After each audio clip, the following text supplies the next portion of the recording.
Start. ನಮಸ್ಕಾರ. ನಾನು ಪುನೀತ್ ಅಂತ, ಮಾರ್ಗೌನಹಳ್ಳಿ ಗ್ರಾಮ, KR ನಗರ ತಾಲೂಕು, ಮೈಸೂರು ಜಿಲ್ಲೆಯಿಂದ. ನಾವು ಒಂದು 4-5 ವರ್ಷದಿಂದ ವ್ಯವಸಾಯ ಮಾಡ್ತಾಯಿದ್ದೀವಿ.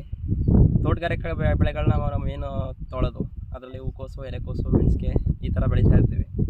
ಫಸ್ಟ್ ಟೈಮು ಕಲ್ಲಂಗಡಿ ಬೆಳೆಯೋಣ ಅಂತ ಅಂದ್ಬಿಟ್ಟು ನಮ್ಮ ಬ್ರದರ್ ಒಬ್ಬರು ಹಾಕಿದರು. ಅದು ಬಾಯರ್ನ ಸೆಮಿನಸ್ ಅವರ ದಿಲ್ಕಶ್ ಅಂತ ವೆರೈಟಿ. ಸೊ ಅಲ್ಲಿ ಅವ್ರ ತೋಟಕ್ಕೆ ಹೋಗಿ ನೋಡಿದಾಗ ಚೆನ್ನಾಗಿ ಬಂದಿರೋದು ನೋಡಿದೆ. ಅವತ್ತೇ ಡಿಸೈಡ್ ಮಾಡಿದೆ, ಇದನ್ನೇ ಕಲ್ಲಂಗಡಿನ ಹಾಕಿದ್ರೆ ಇದನ್ನೇ ಹಾಕಬೇಕು ಅಂತ ಅಂದ್ಬಿಟ್ಟು. ಸೊ ಹಂಗಾಗಿ ಅವರೇ ಒಬ್ಬರು ಕಂಪ್ನಿ ಕಾಂಟ್ಯಾಕ್ಟ್ ತೊಗೊಂಡು ಸೀಡ್ಸ್ ತೊಗೊಂಡು ನಾವು ಟ್ರೈ ಮಾಡಿದ್ವಿ ಫಸ್ಟ್ ಟೈಮು. ಇವಾಗ 50 ಡೇಸ್ ಕ್ರಾಪ್ ಆಗಿದೆ, ಬಂದಿದೆ, ಚೆನ್ನಾಗಿ ಬರ್ತಾ ಇದ್ದಾವೆ. ಕಾಯಿ ತುಂಬ ನೀಟಾಗಿ ಉದ್ದಾಗಿ ಶೈನಿಂಗ್ ತುಂಬ ಚೆನ್ನಾಗಿ ಬಂದಿದೆ.